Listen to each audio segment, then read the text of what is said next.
Let's check to see here on YouTube if we are live. So it still says upcoming. Yeah, it takes like 10 to 15. Yeah, 10 to 15 seconds or so, yeah. All right, it says we're live now. Yeah. Okay, so let's go ahead and get the show started, everyone, and let's get the intro going. Here we go.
Okay, now, from the beginning. Hit it, boys.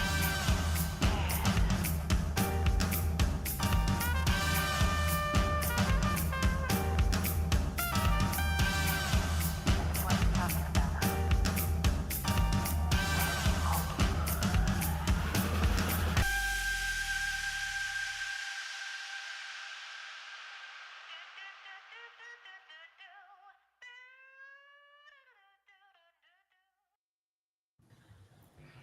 Hey, everybody. Welcome into the Arena, a multi-platform gaming news podcast. This is episode 164.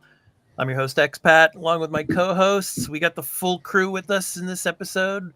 Burley of Burlerman Gaming, Turn-Based Carl, Fubu87, and Leah the Hatless. So welcome on in, all of you. And thank you all so much for joining us and tuning in for this episode. And yeah, Burley, I just wanted to say to you first, looks like the Switch 2 is not coming until next year. That's what the rumors are flying around now. Sadness. And yeah, sadness. No, indeed. no. So yeah. Yeah. I mean, I guess that's a late topic, huh? We're gonna talk about it right now.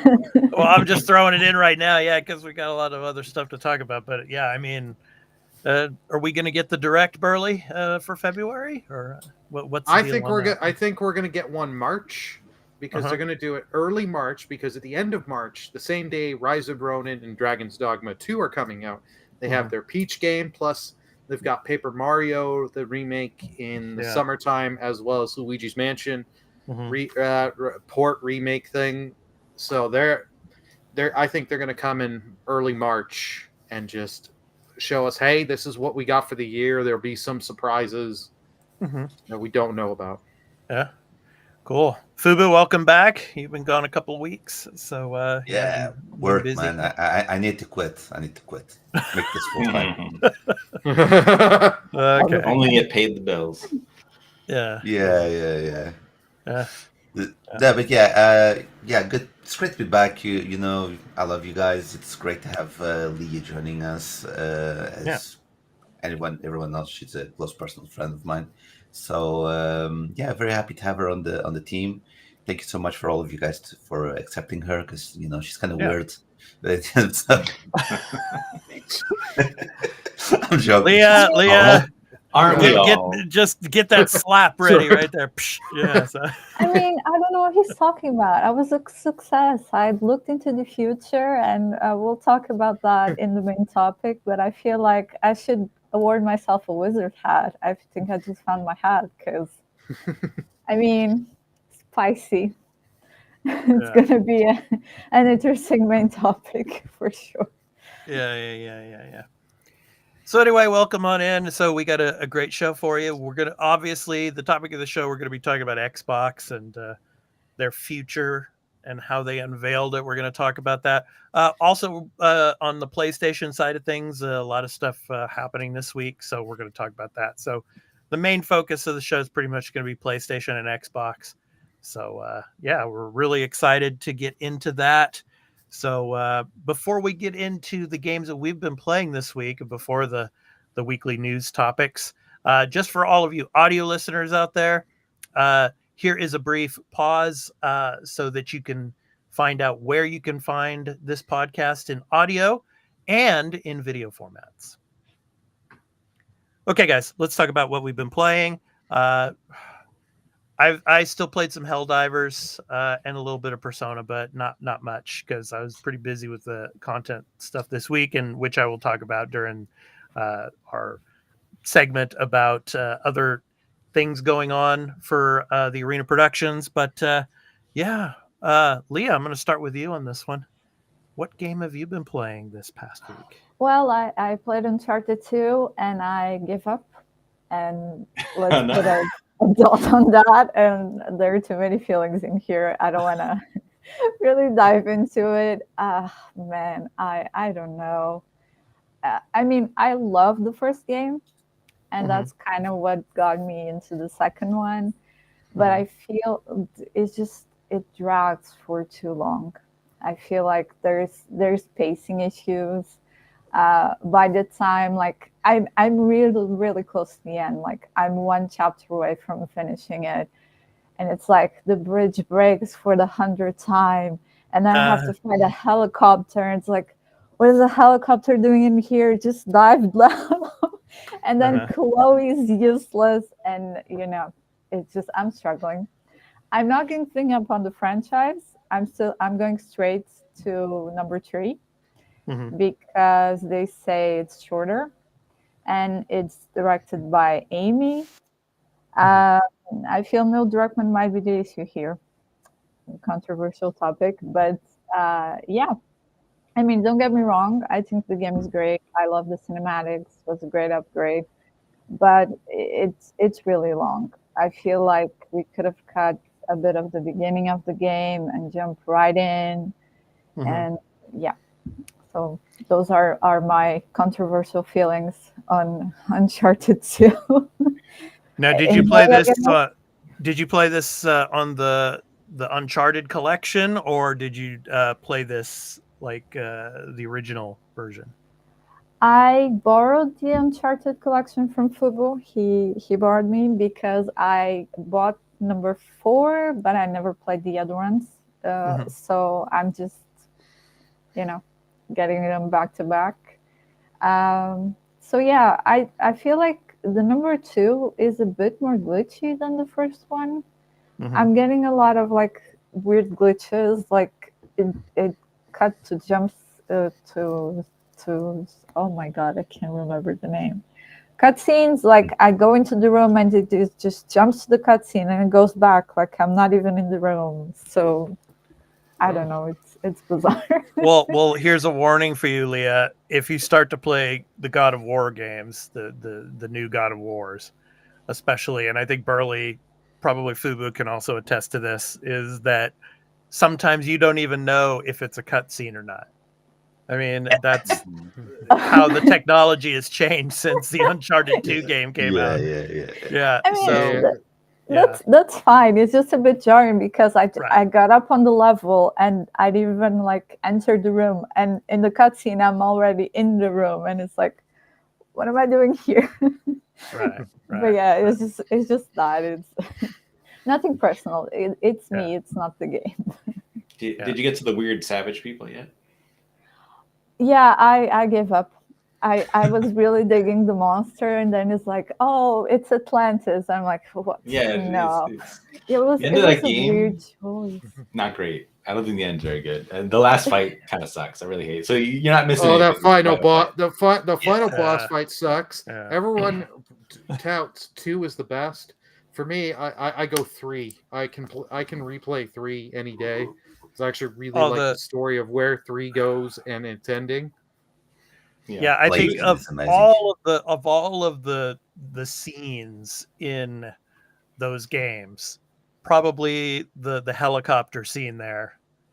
Yeah, I mean that's probably the best sequence of all the Uncharted games, I think. I mean, when he's on that cargo ship, the kind of like the cargo ship Oh thing. yeah, that one was really good. I was that's talking about amazing. the one in the city and the buildings because it's like, just step down. Like, you're a parkour expert. Just go. Right.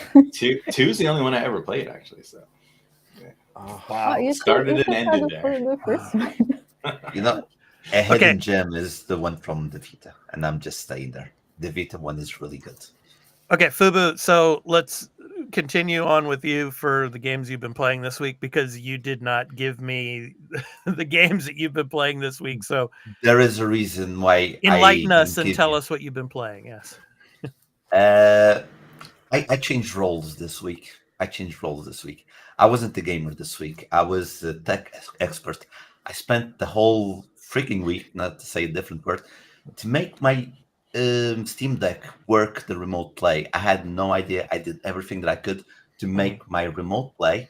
And despite turning 37 yesterday, I beat technology today. I finally managed to put my remote play Steam Deck working outside of the house to play PlayStation. So I'm happy with that. And it was the stupidest thing ever. Okay? Stupidest thing ever. So basically, yeah. So basically, you just did a PS Vita with extra stubs. Basically. I got the portal. Yes, that's extra so steps. That's Yeah. not what the Steam Deck is for. Right. It is forever. Whatever I want. It's my baby. I'm gonna mold it my way. Anyway, it was so stupid. I feel dumb. Basically, the Shiaki app that you use to do the remote play doesn't turn the PlayStation on. You need to activate the PlayStation with the remote app. Go out, the PlayStation is on, and then you can go in with the Shiaki. It was the most stupidest thing ever. Yeah. But yes, it's working now. But yeah, I didn't have any time because you guys know my dad's situation, so I had no time to play. Okay, Burley, you're next. What have you been playing? Well, I've been playing. I know you're about to load up the footage here. I'm playing Starship Troopers. I mean, Helldivers 2. Of course. Yeah. Because if you play the game and all the ads on YouTube, it is so much Starship Troopers. The video game is a lot of fun, but I could honestly say, do not play this game single player. Play this multiplayer, because this game is hard as hell. Trying to play this by yourself. Yeah, you want as many of your friends as you can, or playing with online with randoms, because you just need that because you can go on some of the easier missions. You will get overwhelmed quick, and you run out of ammo really quick. Yes. Yeah, I got pretty frustrated trying to play by myself. It's tough. Yeah. And then waiting for the drops to come and stuff like that, and you're just being swarmed, and you're just like running around in circles, hoping that you can get away from them, so that you can get the once the drop does come down, you can get the ammo crate and stuff. Yeah, it's or doing your supply drop, not just the supply drops, but the drops for the orbital drops to just rain fire. You're just praying as you're sitting there on the D-pad going left, right, up, getting that, yet you're not just gonna get overwhelmed and just killed and eaten. Right. So the number one PlayStation game on Steam, yes, for the beginning of the launch. So not on Xbox. Yeah. Carl, I think that was a swipe at you there. Yeah. I don't know why. It's a first party, published, probably owned IP there. Yeah. know what you're trying to get at there, Fubu. I don't know. It's like you throw the grenade, whoever gets hit gets hit. You I know? guess we gotta I'm not start aiming at it. questioning when like Ghost of Tsushima is coming to Xbox, right? Oh, you're funny, Carl. All right, Carl, you're up. So what have you been playing? And I can kind of guess what you've been playing. Yeah, you didn't have to even ask. Like it's still playing Persona 3 Reload. I don't know. Like we don't need to waste time. I've said my piece on this game. Just still loving it. Mm-hmm. Mm-hmm. So who's your favorite character so far? Man, it's hard to say. I kind of think like I like everyone sort of evenly. Like they're all sort of like, no, I don't think anyone's like a super standout as far as this cast. Mm-hmm. At least, and then now I've gotten the sort of weirder characters. The last two characters are, I'm just gonna say it's little spoilers but this is an old game, so these characters are well known they've existed. Mm-hmm. There's a robot and a dog, and I'm like, all right, yeah, here we go. Perfect. I guess we're getting weird. Uh-huh. A dog with a persona, but hey, I haven't gotten to use him in combat yet. I'm excited to see how that goes. Oh, nice. Oh, there he is, right there in the video. Mm-hmm. Okay. Yeah. He is best boy. That's all you need to know. Yeah. Such a good boy. Yeah. All righty. So yeah. I mean, I just can't wait for the Persona 6 announcement. I mean, that's got to be coming this year, I think. So. In 2035, you mean? Because they still got to milk 5 a little bit more. No. I think they're going to release like a special edition of Persona 3. Because if you played the PSP version, there was a different route where you play as a female character. So I'm thinking that they will release like they did with Persona 4 Gold and then the Persona 5 Royale. They're going to release like an expansion pack where you can play as the female character, so you have a different. The answer and all that. They have people have data mined that they have found. Yeah. They have found. It seems like they're gonna do it like DLC, at least for the answer.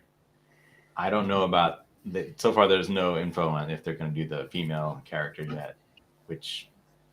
Whatever at this point. Like I know people are like really. There's some people who are like, "Oh, you gotta have that character." I'm like, I don't know. I'm playing the game. Like, what is it? It doesn't really make that much of a difference. Like, I mean, I guess like the social links are going to be different because the romance options will be different.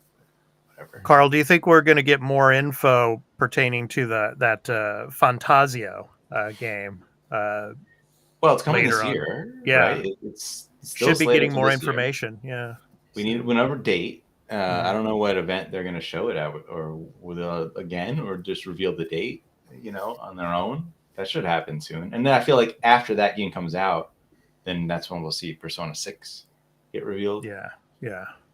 No, so probably I'm thinking, probably in the that. summer we're going to get more information on the Fantasio. So we shall see. All right, it's time for the weekly news beat. So. You just got one story before we jump into PlayStation and Xbox here. So, Burley, uncapped frame rates. What's the deal going on with Dragon's Dogma 2?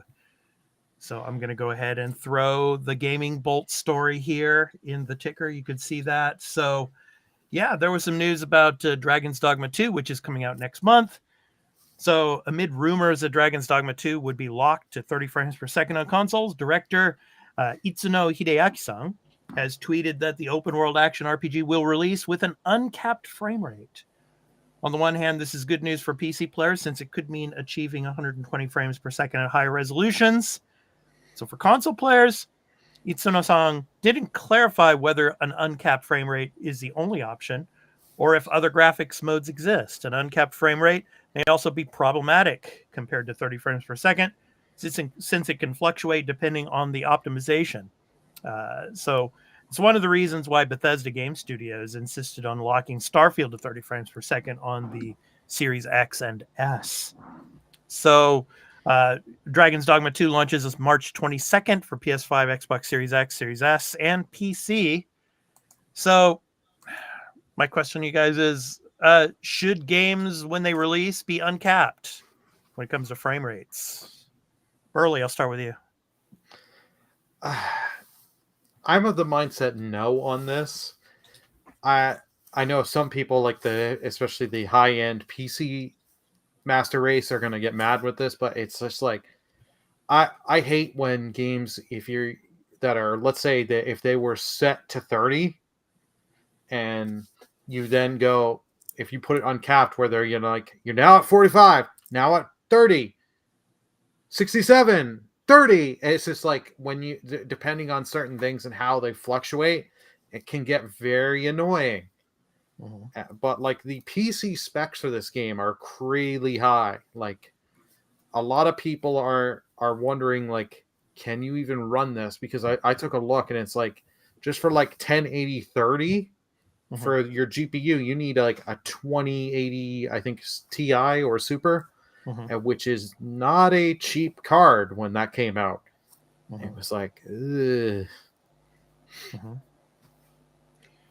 So let us know in the comments, what do you think? Should frame rates be capped at launch for specific games? Let us know what you think of that.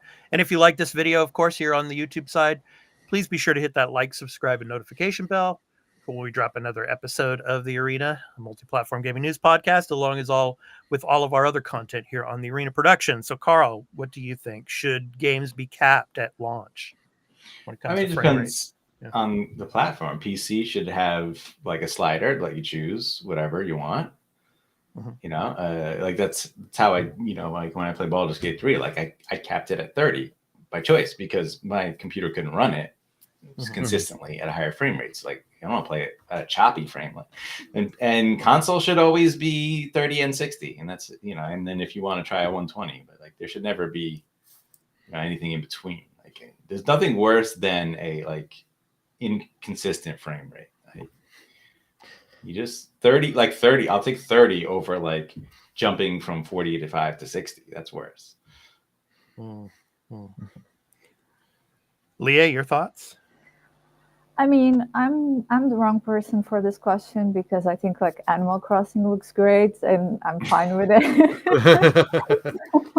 I mean, there's not a lot going on there. That, like, if the game is great, it's gonna be fun, and graphics don't really matter. We have great 2D games like Undertale that look like they came in the 90s. So, I mean, I agree with Burley and Carl. It's better to have a functional game than a beautiful game that keeps glitching out. And I mean, who has the computer for that amount of crazy of frame rate? 120 sounds. No, I don't. As much as you may think, Fubu, I've got the CPU and I got the RAM. I don't have the GPU on my desktop. I only have a 2070. I would love to have a these 4090s and all this, but then I'm not going to be able to afford anything and be eating cat food and craft dinner for the rest of for like 2 years straight. Yeah, that's true. That's Cat true. food. Yeah. They're expensive. Well, at least Something you had tells protein. me that would not be a good mix, Burley and cat food. Yeah. So, yeah. If you want to know the answer, if we get 300 memberships right now. Yeah, I don't know, man. It's like I have in my notebook here, I have the 3070, and I think I think for the next few years, I think that's going to be fine. I mean, the 40 series came out like late last year, so yeah, I don't know, man. It's like Fubu, I'll throw it to you finally for your thoughts on whether games should be capped at launch when it comes to frame rates and stuff. So what do you think? The question is, can a console handle uncapped frame rates? Because I know a PC can, but the PC is a different beast than a console, right? So I think on PC, just go wild, do whatever you want. You can mod everything. When it comes to a console, doesn't matter if it's PlayStation, Xbox, Switch, whatever.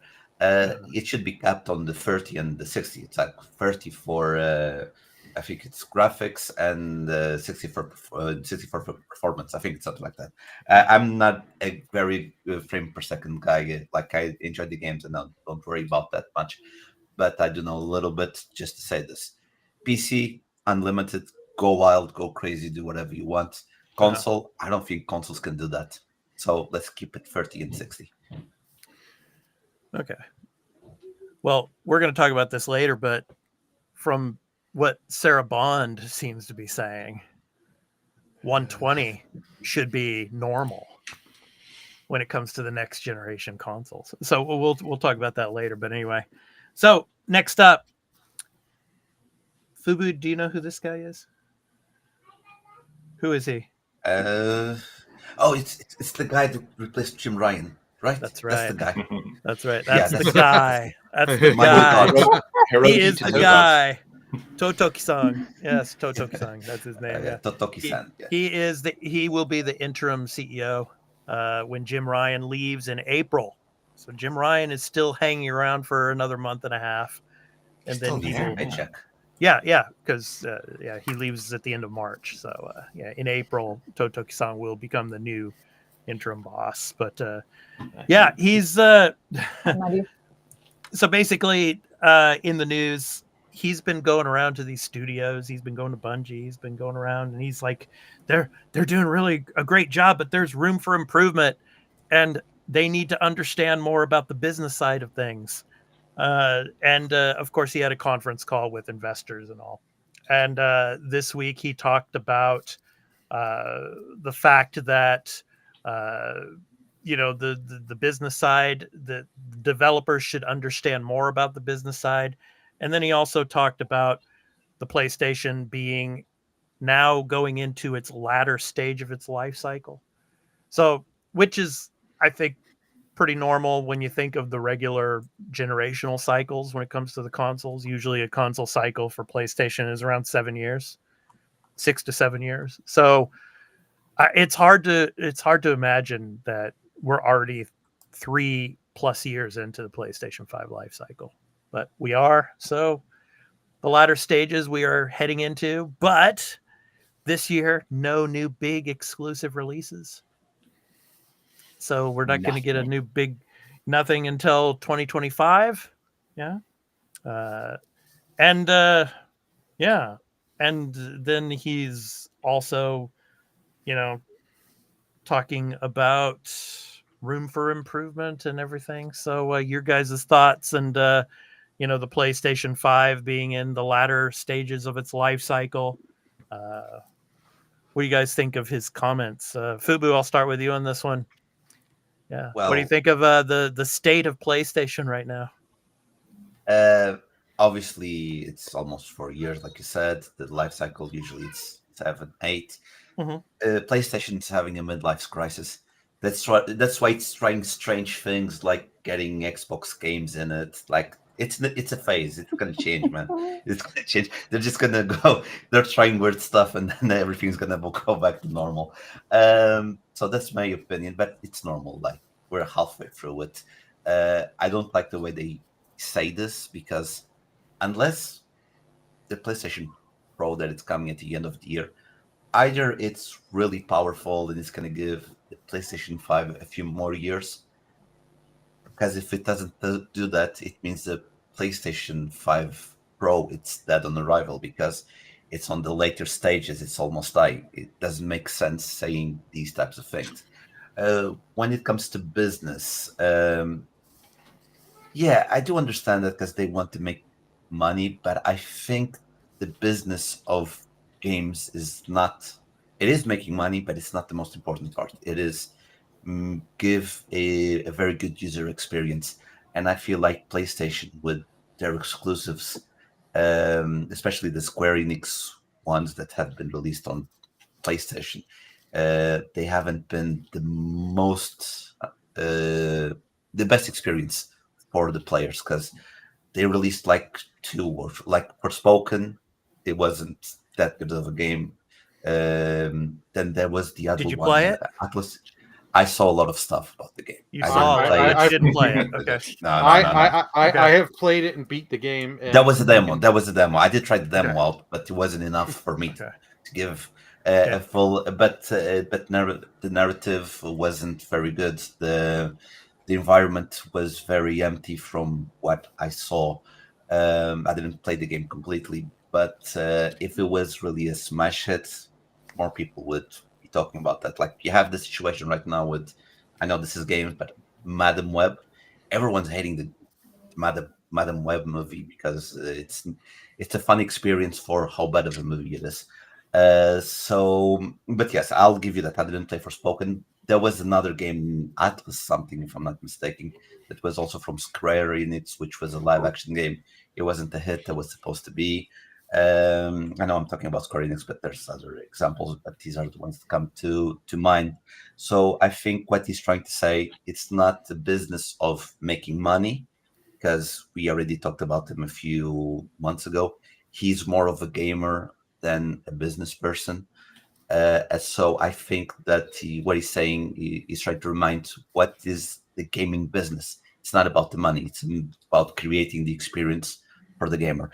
At least I hope that's what he's trying to say. That's my thought on it. Well, let me just go ahead and read his quotes here. He said, quote, "It's been about 4 months since I became chairman, and I'm trying to demonstrate leadership and have as many meetings as possible with the management team," end quote. So Totoki Song told media and investors listening to the web call via translator, quote, "I've also visited studios and everyone is working really hard to fulfill their responsibility to try to optimize the business, and I understand that. But overall growth and sustainable profitability for increasing margins, how will that translate to these goals? I don't think people understand that deeply. I think that is the problem of the organization." So he goes on and says, quote, "So as far as I'm concerned, I try to understand what is happening in the company, in the industry, and also from the perspective of analysts, and try to explain that in a transparent manner so that people can recognize and notice these issues so that we can have a harmonized approach going forward," end quote. And the exec continued, quote, "People who work in the studios have very high motivation. They're very highly motivated. They're very good people, and they have great creative minds and knowledge of live streaming. However, having said that, when it comes to the business, I think there is room for improvement, and that's to do with how to use money, the schedule of development, and how to fulfill one's accountability towards development. Those are my frank impressions. I will continue to engage in dialogue with the people so that we can find the right way to proceed," end quote. So basically, he's saying that all the developers should basically understand the business model, what's going on here. But isn't that the role of the head of the development studio itself? Let the developers create. Let them not worry about the business side of things and let them worry about creativity. So, Carl, your thoughts on him saying these things? Well, in general, like all this stuff, I mean, is the latter stage of its life. I mean, it's like the second half, right? And that's not a surprise to anyone. I mean, maybe I don't know why people are acting like, oh my God, it's PS5 is on hospice care, you know, like putting it down, you know. Yeah. Oh my god. Let me get the shotgun. Yeah, right. Like I don't get that, but you know, like yeah. I honestly think this guy, he's just gonna, you know, business the hell out of this console at this point until they get an actual PlayStation, you know, CEO. Like he's what, Sony Interactive Entertainment president. Yes. So he's like yes. he's in charge of a lot of stuff. Yeah. So I don't think of him like, I don't think he's a specialist at all with anything to do with this. Right. And I don't think he's even going to be putting a lot of effort into focusing on that because. And I'm sorry, Fubu. I have to disagree with you. I don't think this guy is a gamer at all. If you compare this guy to Phil Spencer, Phil is a gamer. This guy, I don't think he's a gamer like Phil is. I think he's It's like I was saying, because we already done a lot of shows, we already made a lot of hours. I remember we were talking about someone replacing Jim Ryan, and he was more of a gamer. I thought this might be the one because I don't remember. I think we had this conversation November, December, and that was a long time ago. So I kind of had that idea. I could be wrong, but that's why I thought it was that guy. That's why I went that way. But again, I think that he does understand that business is the games. It's not the monetization of games. It's about the experience that the gamer has.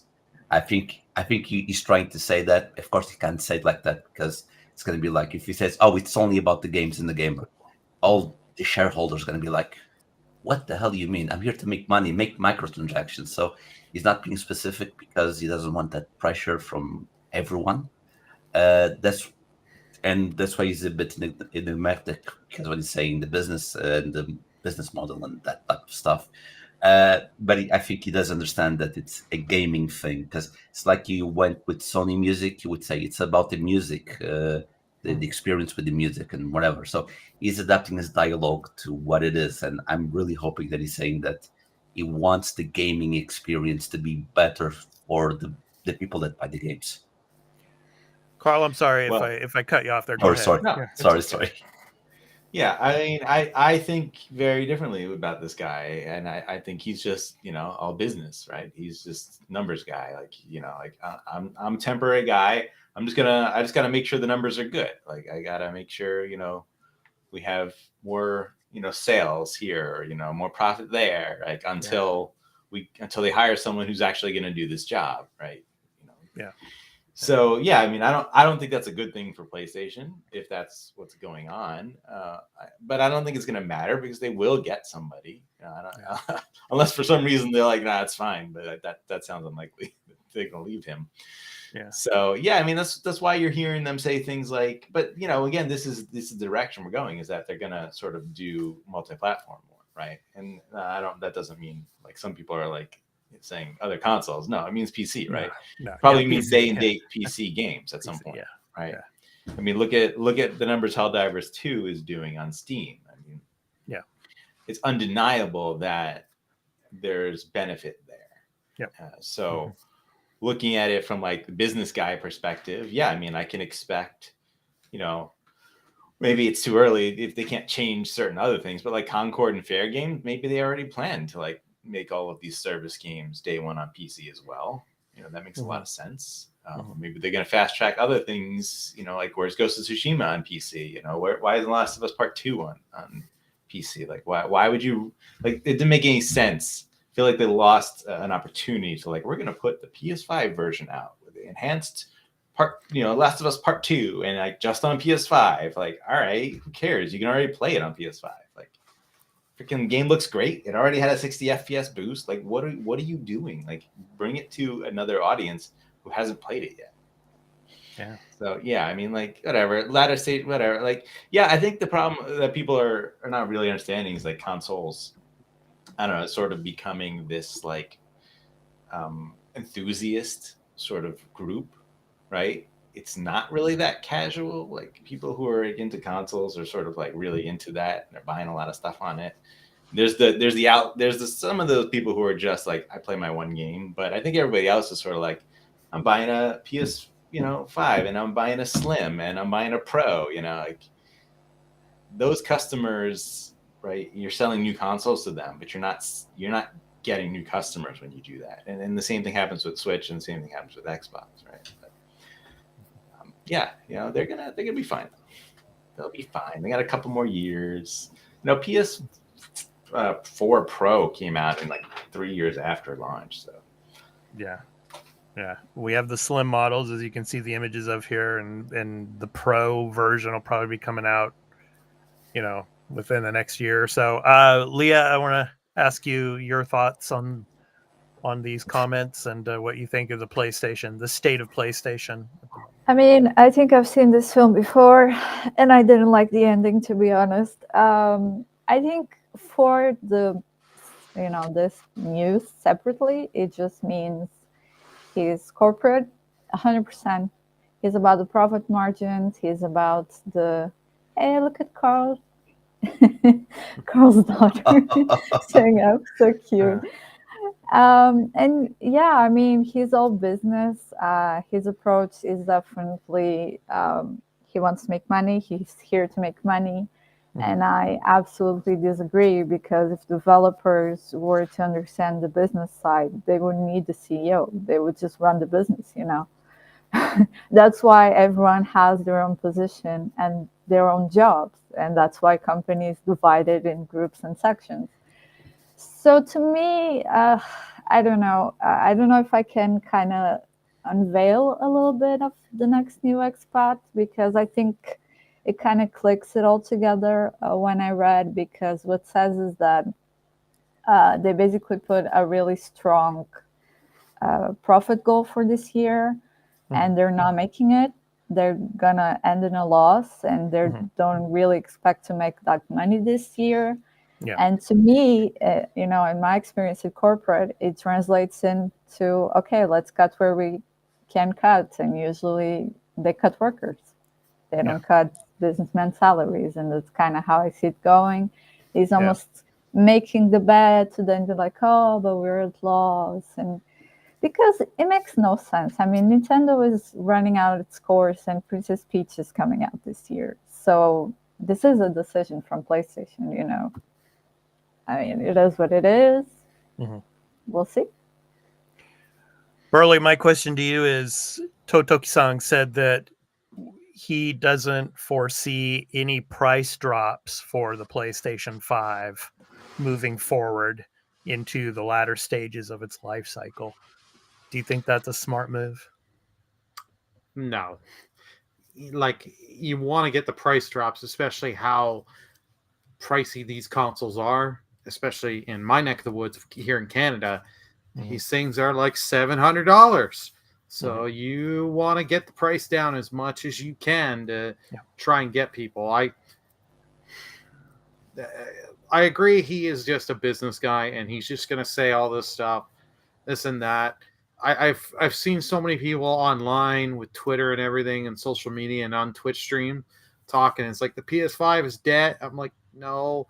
And then it's like people are like, there are no games. I'm like, you got to remember how long these games took. And it's like some of these developers just release projects, all these games. So it's like they're gonna take a bit.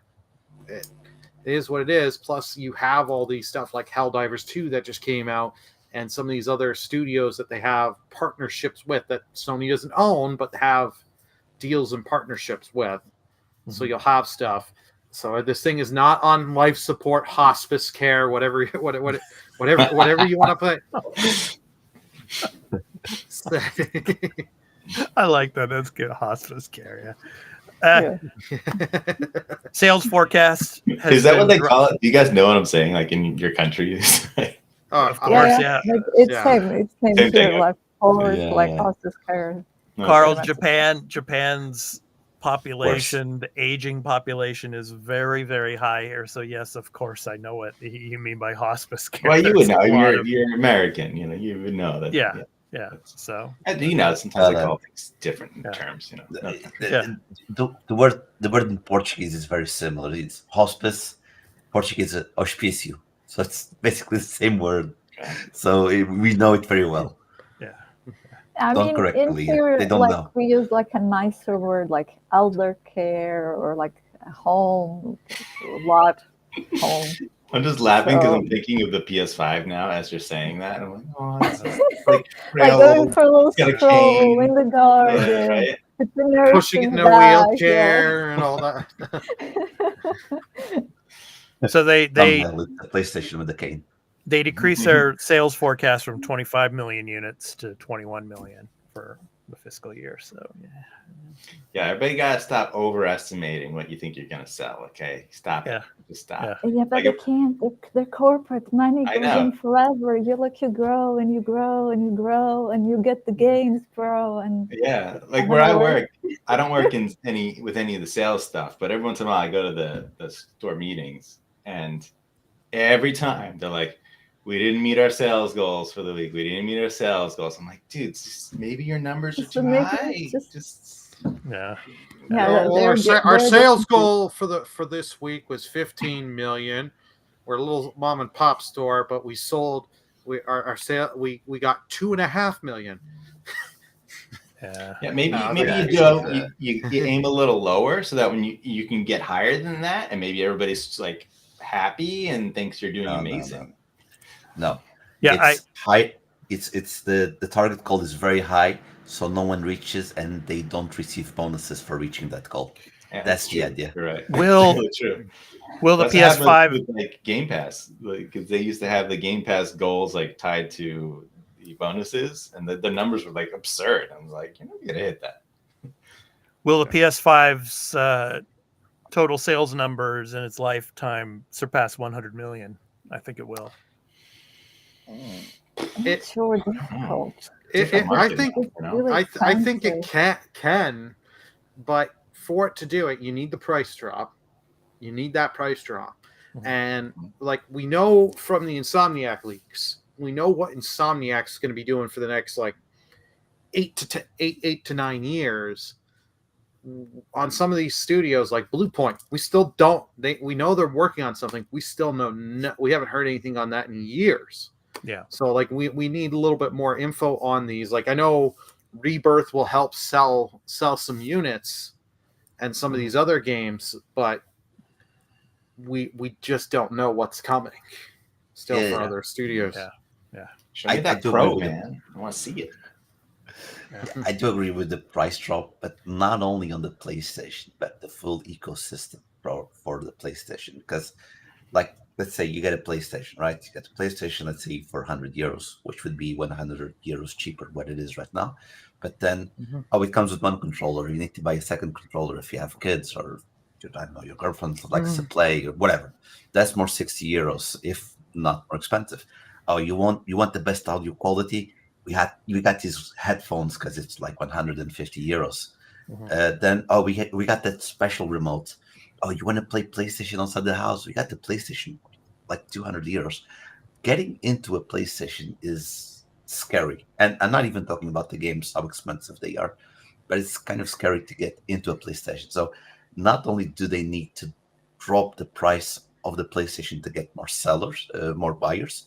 Oh, also PSVR 2. I forgot about that. That is like €700 here, where I. That thing's a lot. That thing's just gone. Don't even concern yourself with that. Wild. Anyway, He didn't even but- mention it. He didn't even Yeah. mention it during his That's his that's investing telling. call. That's telling enough. We all knew, like in that last state of play they just had, they put 2 PSVR 2 titles because they know it's not worth wasting time. But you have to throw something there just to have the people that did the 1 million units or whatever the amount of units are out there. Yeah. For those people to be like, here you go, there is stuff coming. Yeah. But anyway, just the point is, they need to lower the price if they want to reach that goal of selling all those PlayStations. But they also need to lower everything that belongs to the ecosystem, so people aren't as receptive to go in. They aren't afraid to go into that market because they know they need to buy this, and that to complete. So that's basically what I think. Okay. Let's get to the topic of the show, the Xbox. So, Let's go. future of Xbox revealed. Fubu, did you enjoy your popcorn during the presentation? I sent that picture to Leah's sister, and she said, "What the hell did those popcorns tell you? Because you look scared." Burley looks like he's about to fall asleep there. Yeah, during like what I wanted to do was Leah with the popcorn. Like I said, Leah, pretend you're throwing a popcorn into Burley's mouth. I mean, I just like do a cool glass shot, like the Sexy Miami guy, like because I mean, I think they saw our podcast and they took notes. They're like, oh yeah, like that idea from that girl, like turning Xbox into Windows. Yes, let's go. Yeah, it's funny. Go ahead, Leah. Yeah. No, that's fine. You can go ahead. Okay, I was just gonna say that. Behind the scenes, I wish I was like a fly on the wall, like during this podcast. It's like when the cameras are off. It's like Phil and Sarah and Matt. Did they really want to be there? Did they really want to do this? I mean, it's like I don't know. Phil Spencer likes talking to the base, right, the fans, and Sarah is, I think, sort of like in training, like she's like I mean, not that she isn't like a professional, but like she's like seems like the heir apparent. So like I feel like she's like, oh, these are opportunities for her to like just get better at messaging. Yeah. Matt Booty though, I feel like he didn't want to be there. He was like, oh god, what do I do? He chimed in like once. He's like, oh yeah, this thing, okay, yeah. He looked like if you told him, hey, do you just want to go get a beer down the street? He would have just boom, zoomed out of that chair. So I mean, they're in difficult positions, but I think they're kind of handling the position with grace, and they do seem to be passionate about Xbox. They're trying to keep the morale high. So no, give it to them. They seem like they have good intentions, but they're in a difficult position, absolutely. So I know, but there's hope, Carl. Xbox isn't going anywhere. We're getting the next gen, so look forward to that. Okay, so let's get into the nitty gritty of what they talked about. And it's funny how at the beginning, it's like, Tina Amini, of course, she's ex-IGN. She's like trying to probe about the 4 games that are coming. Is it Starfield? And he's like, no, it's not Starfield. No, that was intentional, right? Like, because like they just wanted people to know, no, it's not these games, guys. Stop it with the rumors. Okay. Right. Exactly. So basically, we did find out later they would not mention during the show what those games are, but of course, 2 of the games are more like community focused. So of course, Sea of Thieves and Grounded. Or the 2 of those games, and then the other 2 games, Pentiment and Hi-Fi Rush. So those games are most likely going to be coming physical and digital to I don't know PlayStation. about physical. I don't know. I think it will. I think it will, especially out here in Japan, especially for the Switch. I think you will get a physical copy. Yeah. Do you think there's gonna be a physical copy of Pentiment? Look, no, I don't think so. No, listen. Hey, I'll be the one person if it's physical, just to say I'm the one person in the world that has a physical copy of Pentiment on Switch, right? If it comes to Switch physical, it's just going to be those things with it's got the box, but in there's just the pamphlet. Yeah, just the code, like they did with Cuphead. Oh, they did it with Cuphead and a few other games. Yeah, like there's no cartridge in there. There's no card for Cuphead for the Switch. No, what are you buying? No, that's wrong. Don't do that. No, I agree with you, but I'm just telling you.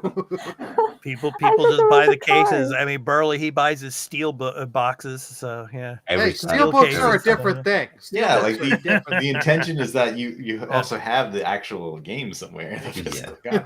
Yeah. And what's interesting about this is that he mentions that this is kind of like a trial run type of situation. Yeah. Like these 4 games, we're going to see how it goes. We're going to see how the industry reacts to this. So basically, it's kind of like, he didn't say it, but it's kind of like to PlayStation and to Nintendo. It's like, okay, well, we're going to see how you guys react to this. Because if you're not going to put any of your big titles or any of your games onto other platforms, and we shouldn't have to do that either. So this is like a test to see what the response is in the industry. And I think these games were the perfect games to throw out there to see and to see how well they sell. So it'll be interesting to see moving forward. But yeah, Indiana Jones, nope, it ain't coming to PlayStation or Switch or anything like that. Starfield not coming either. But yeah, it's a test. It's a test, I think, to see how they react. And we're going to talk about it later, but I mean, Phil even talked about Helldivers, and it's like it's not on other platforms. I don't see the point of why it's not, But I don't know, Carl, your thoughts on the test run, so to speak. The test run. Yeah, Are we going to go through separate topics or talk about everything? just everything. Yeah, go ahead. Because is it a test run? I mean, yes, in way obviously that's true.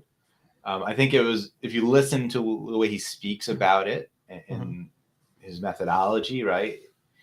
It's 4 games. They said they looked at games that are a year old or older. They are looking at the market and how it's growing and where it's going in the future, and they want to see what happens if they put some of these games on other platforms. Yeah. There's nothing in there about like there's any long running plan to keep doing this. I think it's sort of like, all right, let's see how it goes. And obviously, yeah, if things go really well and the market makes sense for that, then they'll do more, right? Yeah. But it definitely, you can definitely see that it makes a lot of sense to try this, because as you can see, things are not the same as they've always been when it comes to like console versus PC. Like, Xbox, of course, a while back, but everything on PC. PlayStation's putting stuff on PC. I mean, Nintendo's like the only holdout who hasn't put anything on there, and like, I don't know, it's a different thing, I guess. But maybe one day it isn't, right? I mean, it's all they're all computers. They're all running the same sort of basic, thing, right? So yeah, there's a lot of the key points that I think are important. Are that I'm being really distracted. Like, go ahead. My daughter just followed in. Okay, I'll go ahead and move on here. So then they switched over to Sarah, and the first thing she announced was that Diablo 4 is going to be the first Activision Blizzard game to come to Game Pass. So Burley, what did you think of that? Coming in March, the end of March. So what did you think? Diablo 4 coming to Game Pass? Yeah, it's not surprised they're going to go for that to be the one, because Diablo 4, make no mistake, it was successful and all that, but the game player numbers have been drying up and dying out. So they want to try and get people back into the hype of the game, and I think that's just at the tail end of the current season that's just started. So get people in as that season's ended, or just as the last bit of the season end, and then try and get them ready and hyped up for the next season that'll come in within 2 to 3 weeks after that. So it's not surprised. But for the earlier part, like of the 4 games, but we're not going to announce, but we're going to give you hints. Yeah, I really don't like that. If you know what they are, just say it. Like, I hate this of, we're gonna hold out till months and months or till this gets leaked. Just say it. If you know you've got the games, just say it. And I know they're wanting to test and also see, like, let's say if it is Hi-Fi Rush. Oh, it sold 3 million on PlayStation, 500,000 on Switch. They're wanting to see on some of these games, is it worth putting them on other platforms and how well they do.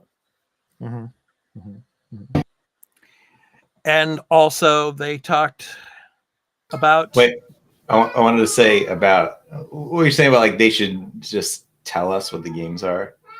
I get it, like, people just want to know and the rumors are out there, but I honestly think it's because like those announcements are going to come at some other event, and you don't want to spoil that event. And it could very likely be like, the Nintendo Direct. And if they have a partnership, right, with this other company, like they can't just go and spoil their surprise. Like that's an agreement they made, right? So I'm pretty sure there's some sort of like legal obligations. I feel like a lot of this discussion was like, we had to like make sure we dot the I's and cross the T's on what we're saying here, because there is all like contracts and things that can be said and can't be, and things about the future, and not wanting to lie, right, about things you might do or not do. Okay. So, and then they moved on, and then they talked about the influx of the layoffs in 2023, particularly within the gaming industry and all, was a part of the play into their decision to go multi-platform.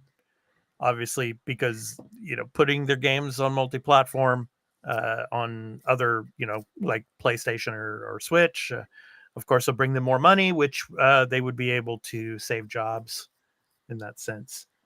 And then they and then yeah, Fubu, you want to say something? Look, that story about saving jobs, no. No, sorry. Let's go full corporate. The more money they make, the more people they'll fire so they can make even more money. That's how it goes. Mm-hmm. Mm-hmm. That's Yeah. I'm sorry, continue. I just get annoyed when I hear I just hear that I just get annoyed with like not but you, but when corporates go Come on, like, Fubu, it is me. Come on. no, it's not you. No. I I'm love you, just kidding. expat. Go I love ahead. you, Go man. ahead. Go ahead. I love you, Expat man. is No. expat is hashtag corporate, pro corporate. For expat. Let's trend that on the Corporate on arena. Yeah. No, but it's But again, we got Leah up here because again we live in the same environment and she knows what I'm saying. Like I mean, I work I've in been through corporate Yeah. intense training. I get it. I know exactly where you're coming from. But expat, do we know if that's like that statement is true? If like they did it to save jobs and they really did save jobs, or did they still do layoffs? Because like that could kind of bring the conversation. We can kind of settle the debate there. Mm-hmm. Yeah, well, certain games, right? Like Pentiment, right? I mean, that game obviously didn't sell a lot. And if you can sell more copies of games, then you can possibly justify keeping staff on, right, at studios. That's true. Right? That makes sense. Right? It's like I think there's a strategy here that, yeah, like that's being like sort of very, very positive, trying to win points. But there isn't. It's not like it's saying it isn't possible or true that you could do something like that. Yeah. I mean, I think if I can like offer an alternative view, I think Xbox he's trying to kind of differentiate themselves from PlayStation and Nintendo.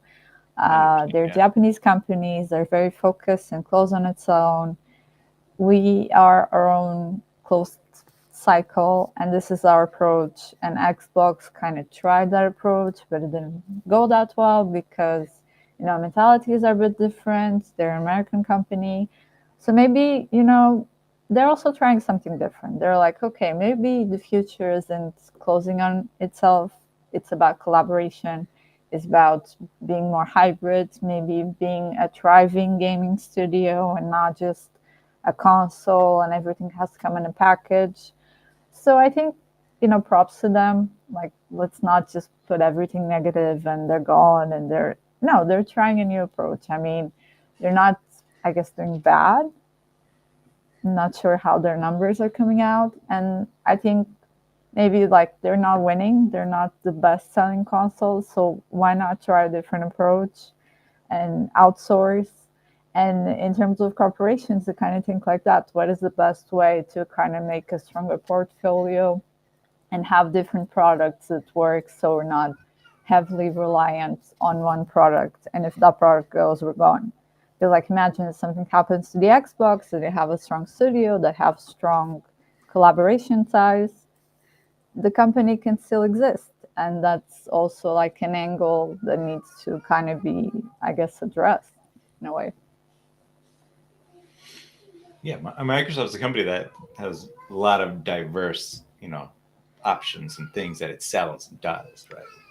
And it's not useful to them to just be like pigeonholed into like one thing, right? It's like, and if you want to push Hi-Fi Rush is a great example, right? I think that's like sort of the best test bed, even though like a lot of people, and I was sort of against it when we first heard about it, but the more I thought about it, more I'm like, if you think about people in Japan, like there's such a small group that could actually access that game because Xbox is just not widely sold there. And I don't know if PC gaming is like really strong, but I do think that like the Switch is going to be a really great place to say, all right, if Japan resonates with Hi-Fi Rush, like it could sell What if it sold 1 million units on Switch alone? Like, Yeah. that would be incredible for them, Yeah. right? So you got to get that out there to a possible audience that you're missing, right? Because you're just never going to break through in Japan. Like, as hard as you try, it's just not going to happen. Like, it doesn't matter. Like, you can't. You're third place, and you're like in a market where like trying to like get into the point where it's like Apple versus Android, and then you're the third guy. Like, it's a losing battle. Yeah. So, and then they talked about respecting the libraries of players.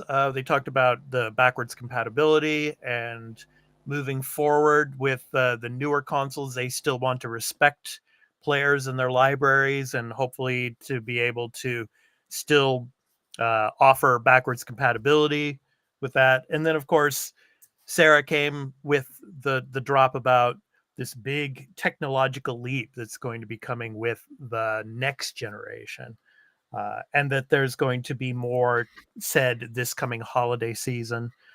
So my question is, what's going on with the Brooklyn? I mean, is the Brooklyn going to be like the holiday hardware that comes out, and then later on we get more information about the next gen hardware? I mean, I don't know. Burley, on your side, what do you think of that? I think the Brooklyn's coming. I think Mhm. that will be what we're getting.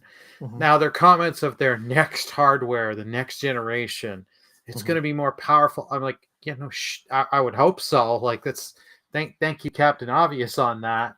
Mhm.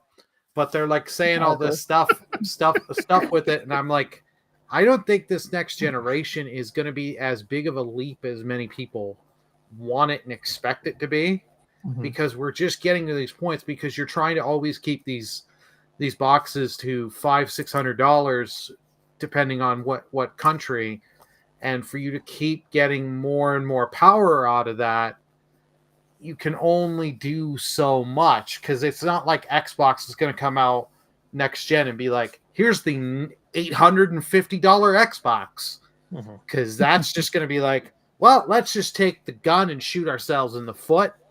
Mhm. Go ahead, guys. Yeah. I'm gonna be like, as we all already know, I like the Xbox. Like, I shit on it sometimes, but it's all fun games. I think it's a nice console. It has good games, uh, but I don't have the biggest knowledge like Carl and Burley has. But I'm gonna give this idea, and this is why I'm not a CEO of anything, because I got these crazy ideas. I was having this conversation last week with Leah after I saw the podcast, and you guys talked about exclusivity. I would do a different type of exclusivity. How it works is you can only play this game on this console for 6 months, like they're doing with Final Fantasy. You can only play it on PlayStation for 3 months. I would do something different. I would I would make like 5,000 copies, and you could only play or buy that game on PlayStation for 6 months. After 6 months, it's exclusive for Xbox, for example. So if it's a really good game and people have great reviews about the game, it will force people. Look, I want to play, let's say, Hi-Fi Rush. Let's give this example that Hi-Fi Rush was everywhere and everyone fell in love with the game. And instead of like, oh, I don't want to buy a Switch copy because it's like $200. Oh, I'll buy the Xbox version because it's cheaper. It's a crazy idea, but I think it would be something different that people would talk about it. But again, that's why I'm not a CEO. If I have a CEO watching this right now, is laughing at my face probably. But that would be my crazy idea of how to handle exclusivity. I would give it for 6 months for everyone, and then I will take it only for me, and it would be on my Xbox. That's what I would do. About everything else, again, I don't have the capacity to talk about everything else because Xbox is not really my playing field. So I will try not to make a fool of myself even more than I just did. Okay. Xbox is like, what the hell this guy just said? Uh, What was no, I stepped away for a minute. Do you talk about like what stuff you said about Game Pass? Yeah. No, he's basically saying Xbox should do like a Mario 3D collection or like the Mario 35 run where it's like limited Oh no, edition for the yeah. consoles. I and heard about then- Fubo's thing. I'm talking about where did we go from? How did we get there? What were we talking about? okay. Before that started rambling, we were talking Yeah, about for your Brooklyn. crazy idea. All right. Yeah, Burley So- said like there's no way they can make a very powerful console without changing the price, and like consumers are Okay. price sensitive. And, Because the comment yeah. about the largest technical leap, right? Yeah. From Yeah. generation. Yeah. What I think is really interesting, I like that they said that. I hope it's accurate because that's exciting, right? That's a thing that makes me want to get the next Xbox. Mhm. That's the kind of messaging you should be putting out there. You know, like she also said, oh, there's going to be a hardware announcement this holiday, which Yeah. might just be the updated Xbox that leaked a while back. Yeah, the Brooklyn. Yeah. Yeah. But whatever that may be, you know, the biggest technological leap, like that's exciting. That's promising. Like, you know, we've seen interesting technological leaps. So what do they specifically mean? I mean, I don't know if they just mean power or they could be referring to AI stuff, you know, who knows? Like, we don't really know. But it does sound like like we're next generation, like we're not slowing down, we're not like giving up, changing really what's happening. Like we're gonna make a product that they think is going to be, you know, enticing to gamers. And as far as price and it being expensive, I'm like, I said earlier about when we were talking about PlayStation, like I think these are starting to become more enthusiast devices. Yeah. And I don't think it's bad to sell an enthusiast product. You know, maybe they do have the lower end. They have the Series S, right? And like Burley is the customer for that, right? Because you're more PlayStation, Nintendo, and you're like, all right, but you're a enthusiast gamer, right? So you're gonna play anything. So like, all right, I'll get the cheaper one. And I'll get a taste of this, right? Right. But you know, you're buying like the PlayStation Portal, right? I mean, that's an enthusiast thing to buy, right? Mm-hmm. I mean, if you're buying a PSVR 2, you're an enthusiast, right? If you're buying a Pro model, you're an enthusiast, and there's extra money to be made there from those customers who love to spend on these platforms that they love, right? Mm-hmm. So I don't think it's necessarily something they couldn't do is sell something that's even more expensive. Like if that's what people, if that is something they can make profitable for them. I mean, there's a reason why people buy like high-end PCs, right? Like not everybody is technical, so maybe there is a space for that as well. Like here's the box, it's super powerful. There you go. You don't have to do anything else. Yeah, it's cost a bit more, but like, okay, maybe that's what I want. I mean, I'm interested in that stuff. So generally, my take on this whole thing is, let me go ahead and close this up real quick. So, they talked about exclusivity, you know, and they talked about bringing 4 games over, which we touched on earlier, but you know, they quashed the rumors about the big, you know, exclusive games, no Halos, no Gears, none of that stuff is going to be coming, you know. But the question is, will they take that chance in the future? Will a big game, say, like Avowed, or a big game like Hellblade 2, right? You know, will Elder those Scrolls. go? Will those go to PlayStation or to the Switch, or the Switch 2, whatever it's going to be in the future? We shall see. Matt Booty talked about 10 games are coming this year, so that is a big thing. When you have, like we talked about with PlayStation, they don't have any big exclusives coming out this year. Those 10 games that are going to be coming out, how big will they be? We shall see. I'm sure that probably at least 3 or 4 of them are going to be big titles. So they're not getting rid of hardware like some people, and I won't name them, and some people on these platforms that I won't name. They're talking about the consoles or the hardware side of Xbox is going to be finished. It's over. It's not over. So yeah, they did the little podcast, and they, probably they didn't want to do it, but they did it, and they came out and they made their peace and quashed whatever speculative rumors there were out there. Yeah, So, there's one other that I don't know if you mentioned, but another key point from this is that they specifically said all our games will be day one in Game Pass. Day one in Game going Pass forward in the future. They did That's say not that. changing. Yep. This Not will changing. continue to happen. And they said Activision Blizzard games will also be coming to Game Pass. And they announced Diablo 4 for March 28th as sort of like, here's the proof. We're starting with this one. This is a big one. No, and along the lines of what you said about like them squashing sort of the big games and how that could be possible. I think the takeaway for me is that like none of that stuff's in development, right? They got the 4 games. That's what they're working on. Yep. If one day they decide to change that, then that could, that's not going to be true anymore. There'll be other things in development. But I think right now, I think it's probably safe to say that there's no active development on a PS5 version of Starfield, right? Or Indiana Jones. Yeah. Right.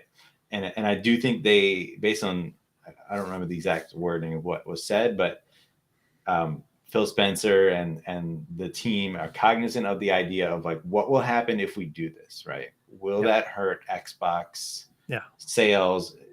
As a brand, will it drive people away from the platform? Yeah.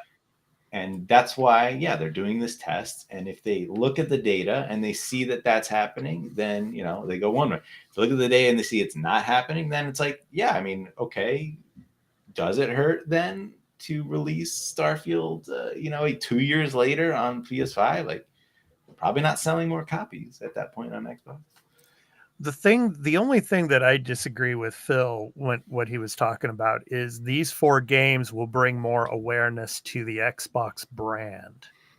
Yeah, I don't. And I'm like looking at that and being out here in Japan for as long as I have. Nobody's going to think about the Xbox brand when they buy Hi-Fi Rush. They're going to say, "Ooh, this is a cool game." It's new. I mean, that's going to depend on like, are they going to put the Xbox logo anywhere when you boot up the game, right? And you got all the logos. Yeah. Will there be an Xbox logo? No, right? I'm going to bet you right now, case of spiritual opium, Carl, that there will not be an Xbox logo. And I wouldn't be surprised by that. Yeah, but, because okay, here's another thing. If this is going to be announced at anywhere, though, right? Anywhere, but like if this is going to be announced at a Nintendo Direct, will they? Let's say they announce all 4 of these games at Nintendo Direct. Will they be like, here's a little Xbox segment? Will they be like, well, here's our partnership with our friends over at Xbox? Well, what did they do with Ori? What did they do with Ori when it came out over here? That's a good question. I don't know, but I think that's a different Let us know in the comments, because when Ori came out on the Switch, did it have the Xbox logos, or did they promote it as this game from Xbox is coming to the Switch now? During a direct or anything like that. Let us know in the comments if you know that information. If I remember correctly, I think they said in partnership with Xbox. Okay. If I'm not mistaken for that, I think that was the wording used. Okay. If I'm not mistaken. Yeah. But now Ori was developed by a third-party company, right? So you could see like how that they could get away with that, right? But when it's an in-house first-party studio, like I feel it would be weird, like Obsidian, right, with Pentiment, like that's Xbox Game Studios, right? You could even get away with it, Hi-Fi Rush, right, because that's under Bethesda, right? So you could say you could put the Bethesda logo. But I don't know how they're getting away with that with Pentiment. I don't know how they're going to get away with it with Sea of Thieves. But then Tango is also, you could also say Tango is a Japanese studio. So yeah, we'll see. Yeah, we will definitely see. I'm pretty sure when Minecraft boots up on PlayStation and Switch, there is no Xbox logo, right? I'm not sure, but no, it's just the Mojang, I think. Mojang, yeah. I mean, for the sake of argument, I'm gonna say yes. Because if they're smart and they're going after the cozy gamers and the Disney Dream Valleys and whoever is looking for the next Animal Crossing, and they go down that path, I mean, why not? Maybe Yeah. they're gonna do an Xbox exclusive, kind of like that, Mhm. and sure, they can get a new audience. And I mean, if Xbox is actually better as an entry console because it has a better price in here and it goes on promotion a lot more often. Mhm. So, I mean, sure, I have faith. Let's go Xbox. Let's go this. Let's get the cozy gamers on your side. Yeah. And then go ahead, Fubu. Yeah. I'm gonna talk because I haven't talked in a long time, so it's time for me to talk a little bit. Let's get itchy No, over it's yeah. No, it basically with this, I think they should acknowledge who, especially if it's an Xbox studio. I think they should acknowledge who made the game. I think it wouldn't hurt to show the logo as a sign of good faith that they want to work in this relationship. Because I don't agree with Xbox giving a Halo or a Gears their biggest brand IPs. I don't agree with them putting that on other consoles. But these smaller studios, unless like let's say Wi-Fi Rush, it's does a Game Busters, and they know that the second one would make a lot of money, so they would make that exclusive. But if it doesn't make a lot of money, and they decide to make a second one, yes, it could be for everyone. So I would go that way, and I would expect Nintendo and Sony to do something similar like that. I think again, biggest IPs, they should keep it for themselves. Like on the PlayStation side, we can go with if they make an Uncharted 5, I would say no, that's a PlayStation thing. It doesn't go anywhere, for example. But if they make a smaller, like, it's weird. I know it's weird, but I wouldn't mind Final Fantasy being like 7 right now, Rebirth. I wouldn't mind it being on the Xbox, not the Switch. I'm sorry, Lee, not the Switch. No, early. Stop that. Stop that. Absolutely not. That's insane. Next. Maybe like No. uh, Wait. Let me just finish. Because Final Fantasy is not a first PlayStation studio. It is a third-party studio that works very closely with Sony and PlayStation. So, and like putting everything aside, I wouldn't mind doing something like that because that's something for everyone. It's not owned by Sony, so I wouldn't mind watching it because when something's really good, I think it should be for everyone, And I think it would be beneficial for the gaming industry for everyone to experience the game. But again, if it's something first party like Halo or an Uncharted, or that's the first game that comes to my mind on the Sony side, I think it should be exclusive. But if it doesn't belong to your studios, it's someone else's, I think you could share the wealth with everyone. Yeah, I think this is the way it's going to go. Microsoft is going to do this test, and they're going to put it on, PlayStation and Switch. But most people out here, they'll buy the games, they'll make the money off of them, but there's going to be no brand awareness. People aren't going to buy Xboxes. They're going to be like, "Wow, this game is new. It's on PlayStation or it's on Switch." PlayStation is going to start putting more games on PC, but they're never going to put any games on Xbox, especially, their exclusive games. So the question is, Xbox, do they continue to be gamer friendly and they continue to start throwing more of their like third party and or especially the smaller games into this ecosystem, but then just we continue on with the exclusivity situation where all the big games, wherever you play, they will only be on that particular console. We'll never see a day where the big games come to different consoles. They'll come to PC because, PC, that's kind of its own Feels like neutral ecosystem, territory, right? neutral territory. Exactly. Yeah. So, I just, I don't see that. That's the only thing about this event that I shook my head and I'm like, with Phil, it's that there's not going to be brand awareness. The Japanese people are fixated on PlayStation or Switch. It depends on what they do, though, right? Like, it's because hard, man, what It's if Hi-Fi Rush? Oh yeah, go ahead. Sorry, Carl. I have one word for you. Kojima. Kojima will save Xbox.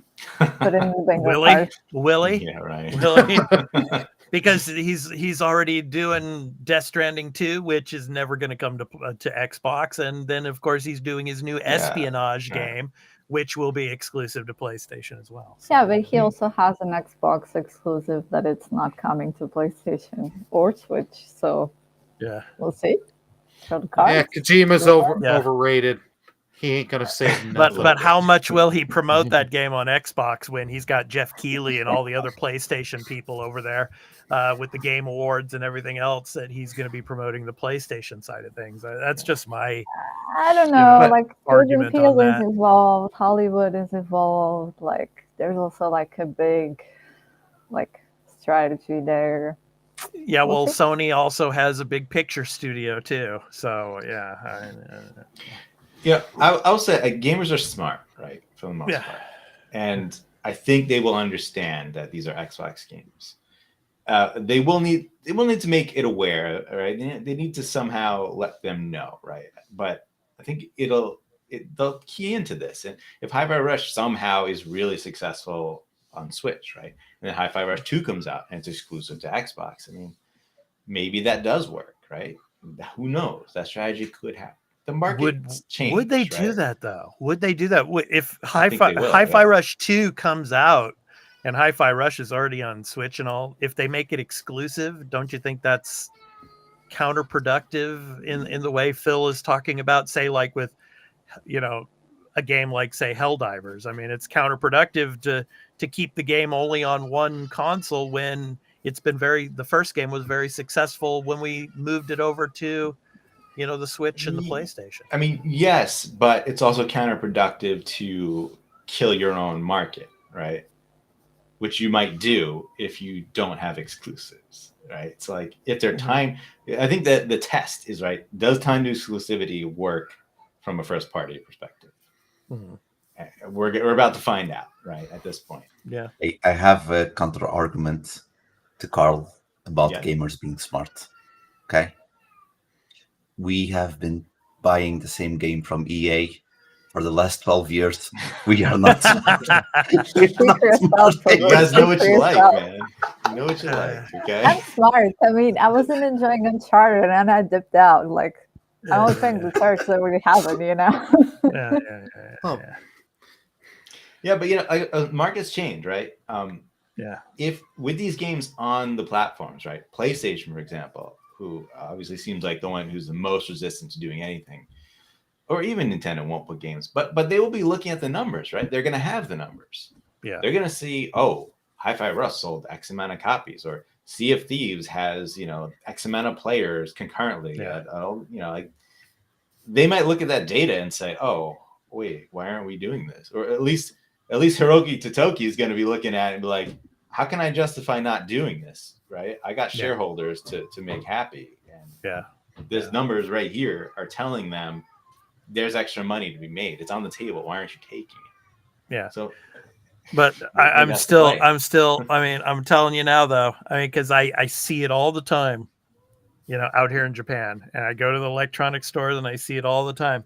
It's just that laser focus, PlayStation or Nintendo. PlayStation or Nintendo. You got the parents. You got the parents with the kid. No, it's not. It's not out here in Japan. Retail is big.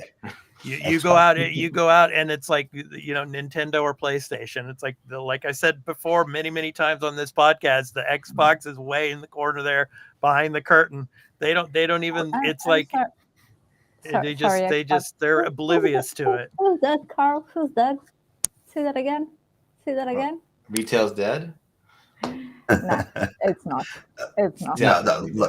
Look at Best Buy here. Best Buy is just like physical media. Bye. That's wasted store space. We're not making money, and You're filling your stores with a bunch of junk that nobody's buying. Like people are going Nah, to the but stores to not buy video not games in Europe. anymore. Not in Europe. Shipping Like, it to a your lot of house. people What still Xbox It's is okay. saying That's in is- America anyway. I'm sorry. I don't know about enjoy. That's how it is in what America. Expat is actually Nobody saying cares. is what Expat is saying is actually correct, because last Monday I was at Fnac. It's like a big shop. Let's say it's like a Target, wherever in the US, or Walmart, or I don't know the brands that well. But like me and my friend, we were there, and the guy just starts to look. My friend starts looking at me like, "Where is the Xbox stuff?" And me and him, we started looking around, and we didn't see a single Xbox thing. Like, Yeah. done, completely gone. You could go like there's even PC stuff, but there's no Xbox stuff. There's a lot of Switch. There's a lot of PlayStation. Really, didn't not in find the any- like in the middle aisle. There's No, no not Xbox even the in middle your aisle. back. No. Why? No. We also went to a CX, which is a secondhand store. Like they have from the old Xbox, like the 360 and the X, but the most recent one, we also couldn't find one single game from Xbox, a recent one from the recent generation. A secondhand Xboxes, there were a bunch of them. More Xboxes than PlayStation, telling you nothing. Like, So, I love yeah. physical media, but I love the it too. numbers say that Yeah. digital is just growing and growing and growing. Yeah. Right? Yeah. It's getting Well- higher and higher percentages. And PC and Steam don't care. Somehow they make tons and tons of money, right, without ever having any physical releases. Yeah. Anywhere. Yeah. Yeah, So, then like, in like 5 you can years, do it. everyone's gonna cry because like digital stores just take it out and you can play it anymore. That's They will, Yeah. they will, but like, you know, Yeah. they'll get over it. yeah, but I gotta. They're gonna keep playing more. They'll keep playing more video games, and I'm not gonna stop playing video games just because old video games Right. are gone. Well, Yeah. why would I do that? Yeah. So anyway, and they the final thing, they of course announced the June event, their summer event Yeah. that Xbox is going to Confirmed be it, doing. So yeah, that'll be interesting. We'll be covering that and see what they have going on there. But yeah. But yeah, brand awareness. There's no brand awareness. There's only two brands out here in Japan, and it's PlayStation and Switch, unfortunately. Oh. Yeah. So I mean, Yeah. do they have Netflix in Japan? of course they do, but most Okay. of they do have Netflix. Yeah. People know what that is without having you can't go to the store and buy Netflix products. Well, maybe very few movies, or shows. But yeah, but like you have your regional, content that's on Netflix as well, like in Japan and stuff. So Mobile is all digital. Obviously, there's no such Yeah. thing as physical. and that's the biggest have- medium out here in Japan is Yeah. moball gaming. So yeah, it's- those if you Japanese had the kids know all VPN about not sponsorship. having to buy physical media, right? Everything's mobile. That's the Yeah. biggest anyway. All right. So that was our topic of the show. So let us know in the comments what you thought of the Xbox business event and the podcast that went on there, and Xbox's future. What do you think of that? Let us know what you thought of the event in the comments. So we're really looking forward to hearing from you. So now it's time to move on and talk about our new game release picks of the week. So you can go to releases.com. So new game release picks of the week for the week of February 19th through the 25th. So for all of you audio listeners, that's www.releases.com. Once again, www.releases.com. You can go check that out. So Carl, you are up first. What do you have for us this week? I'm first I thought it was alphabetical order, man. W's first. Well, because of the date. Oh, now Yeah. that's different. Warhammer 40K Cascade Demon Hunters coming on February 20th to PlayStation 4, 5, Xbox One, and Xbox Series X. Mind you, this is already on PC, and I'm surprised it's already 2 years old. I played this 2 years ago. The time is flying, but hey. Lead humanity's greatest weapon, the Grey Knights, in this fast-paced, turn-based tactical RPG. Root out and purge a galaxy-spanning plague in the cinematic, story-driven campaign using the tactics and talents of your own personalized squad of demon hunters. And man, I'm really happy this is coming to other platforms because it's a fantastic game that was only on PC back in 2022. It's an excellent turn-based, tactics type game. It has a cool story. It has cool customizations for all your units. It's just the strategies are really awesome. You'll want to customize and like think about how to defeat all the missions. And there's an over sort of map, right, with all this, a second layer of like sort of strategy and upgrading your ship, right, upgrading your gear. It's fantastic. Like, people should really check this one out. Cool. All right, I'm up next. So, Last Epoch, I should say. So, coming on February 21st to PC, unearth the past and reshape the future as you ascend into one of 15 mastery classes. Delve into perilous dungeons, seek out epic loot, forge legendary weapons, and harness the might of over 100 dynamic skill trees. Last Epoch is crafted by a dedicated team of action RPG aficionados. So yeah, looks very kind of Diablo-esque. So yeah, Nice. good stuff. So there you go. So new unique items here, much more. So yeah, so Last Epoch. Not too hard to be better than Diablo. So yeah, so it comes out on the 21st. Yeah. All right. So next up is, I think, Fubu, you are up next. Yes. What do you got? Nice. Let's go. so I got Slave Zero X. Mhm. Slave Zero X is a stylish 2.5D character action game set in the biopunk world of Slave Zero. Run and slash your way through dystopian future in this character action game, which will resonate with fans of Devil May Cry, Strider, and Guilty Gear. It will come everywhere on the PC, PS4, PS5, Switch, Xbox One, Xbox Series X, and in 3 days, on the 21st. And yeah, I looked at this game. It kind of made me nostalgic because that's a term that I usually use a lot when I'm on the podcast. It reminds me of those old games because of the art design. I don't know. It reminds me old games from the 90s that there were a lot of 2D brawlers that like a Streets of Rage, those types of games. And if it's influenced by Devil May Cry and Strider, I played both of those games. So a very fast action game. It has a mythology behind it because you're not actually facing humans. You're facing it looks like robots and other types of enemies, and it's a fast-paced game, so it's something that you can probably play really quick, and it looks fun and not easy because I remember these 2D brawlers back in the day. They were really, really hard, and even Strider's not. At least they did a remaster a few years ago. It wasn't an easy game. It was very hard, and I think the biggest memory I have of playing these types of games was Ninja Gaiden on the SNES. That was a hard game to play. Not Shinobi, yeah, the Shinobi. That was the name of it. Yeah, Shinobi. That was a hard game to play that. So I kind of got those vibes from it. I don't know why, but what attracted me first was the design. So it would be something fun, like to play outside of the house on the Switch. I think it would be perfect to play something on the Switch, something fast, like while you're waiting for the bus, you do a level and it's done, and then you keep playing it. So yeah, that's my pick. Cool. All right. Physical and digital edition. Yeah. All right, Leah, you're up next. All right, my pick of the game of the week is Inculinati. Inculinati is an ink-based strategy game straight from medieval manuscript, where the rabbit bum can be deadlier than a dog's sword. Take your turn in Inculinati duels filled with unexpected tactical depth and humor.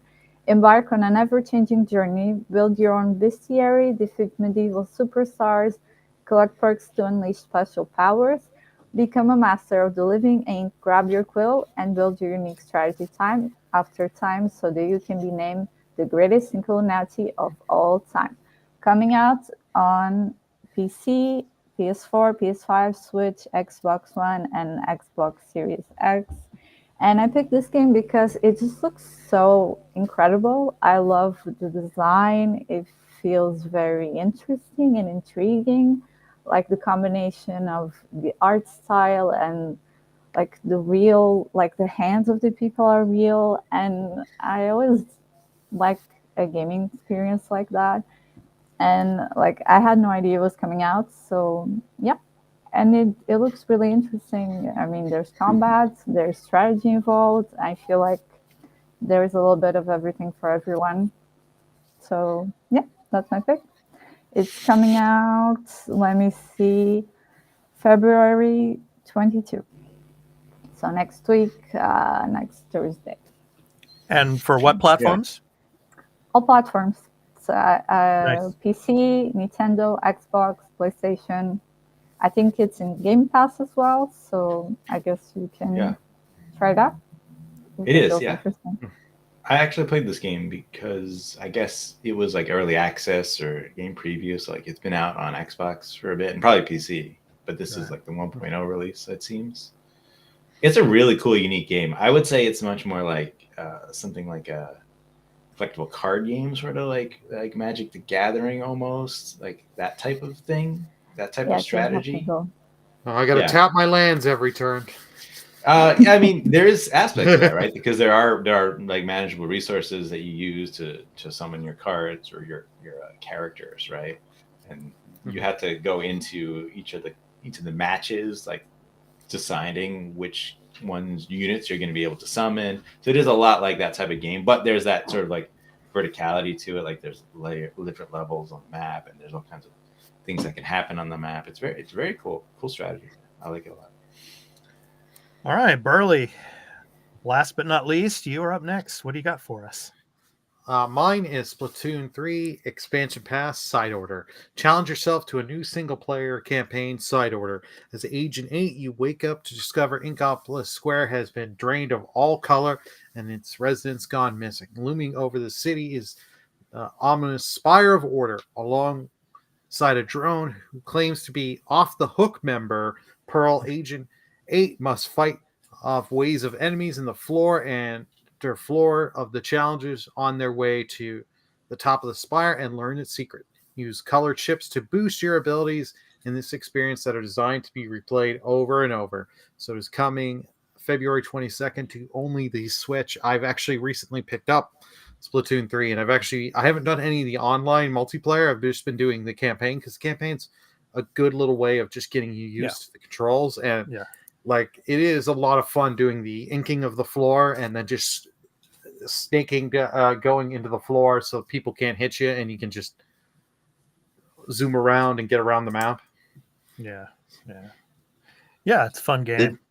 Did Foam Stars inspire you to get Splatoon? Because I know they're no.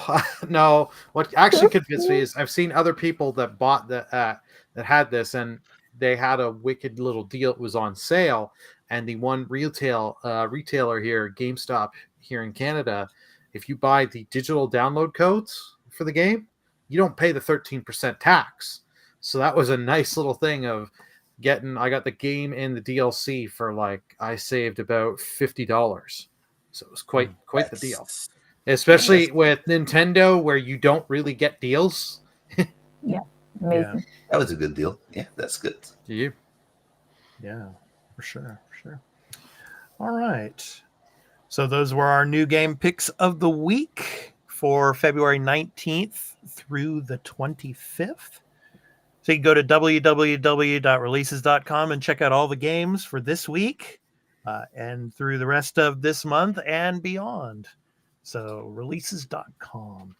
So you can check that out. Yes. Hey, you know what I'm going to pick next week, right? I don't need to tell No, you. and don't tell me. I think we already know what you and I are picking next week. I don't want to know. There's I don't nothing wanna interesting know. coming out next week. What are you talking Yeah, about? It's gonna be really hard. Yeah. Just scraping the bottom of the barrel next week. Yeah, really. All right. Okay, Burley, you're up next. So PS Plus Extra Premium. What do we got coming to the service for the remainder of February? Yeah.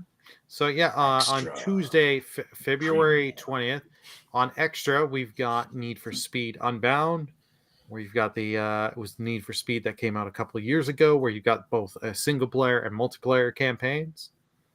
We also have the Outer Worlds Spacer's Choice Edition, only for PS5. So you get Outer Worlds for the PS5, plus I think that's all the DLC. So highly recommend Outer Worlds. I have not played any of the DLC, but base game is a lot of fun, especially if you are a Fallout fan. Check it out. Huh. What's the date on that, by the way? February 20th, Tuesday. Tuesday, okay. Who Are we needs getting Starfield when you get that game? Exactly. We getting Carl to go to PlayStation Extra? I'll be so proud of you, Carl. Well, not for a game that's already on Game Pass. It's first party Xbox. No, okay. One other reason I asked, because Xbox hasn't done their second drop of Game Pass, and the Spacer's Choice Edition, I don't think is on Game Pass. Now, the publisher of that game, I think, is the one who did this, so I think that's sort of why. But also Tales of Arise, then these guys whoring themselves out. That's also coming to Game Pass this month. Bandai Namco likes money. Yeah, right? Tales of Arise. I have not. They need to sell the DLCs, man. They need to sell the DLC. Yeah, that's it. That was what I was going to say. Yeah, with the DLC coming out, it makes sense. They're going to just throw this on both services. Assassin's Creed Valhalla, which I believe has been on before, and they've taken it off. Yeah. So no surprise there. Yeah, Lego Worlds from the on the PS4. So yeah, if you want to create a bunch of Lego stuff, you've got it, and also Lego Jurassic World PS4. So you want to go through Jurassic World in Lego style, you've got it. There you go. Always fun. Oh yeah, the Lego games are always fun. Rogue Book for PS4 and PS5. It's your roguelike deck builder. So you want your Magic the Gathering and roguelike elements together? Check this out. And because we can't have enough roguelikes, Rogue Lords. So you've got that coming. This is one I actually have not played or really seen too much into.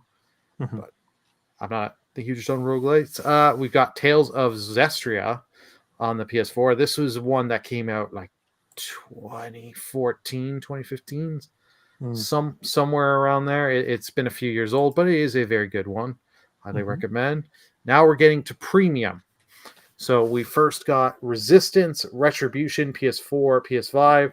It was originally a PSP game. This is one I've actually not played. I don't have much experience with Resistance. I only have the second game. I've played that, and I really enjoyed it, so I definitely will check that out. We got Jet Moto 2 for the PS4, PS5, originally back on the PS1, so I'm very interested to see that because I tried the Jet Moto they put on the first one they put on premium, and boy, the game is okay, but that game has aged. Shows its age. Tales of Symphonia, the remaster for PS4, PS5.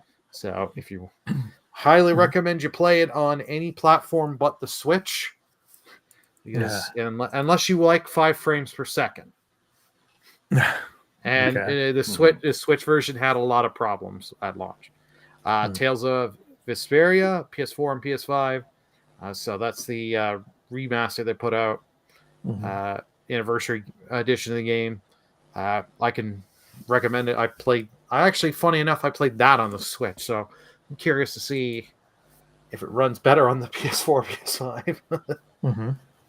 So a very Tales of Bandai Namco heavy month. Yeah. Man, I wish they released Tales of Eternia. That was my favorite. I would love PlayStation, PSP. That's the one I had it for the PSP. Yeah, I remember that one. I wish they would port Zillia out of the PS3 and Xbox 360 and bring that up.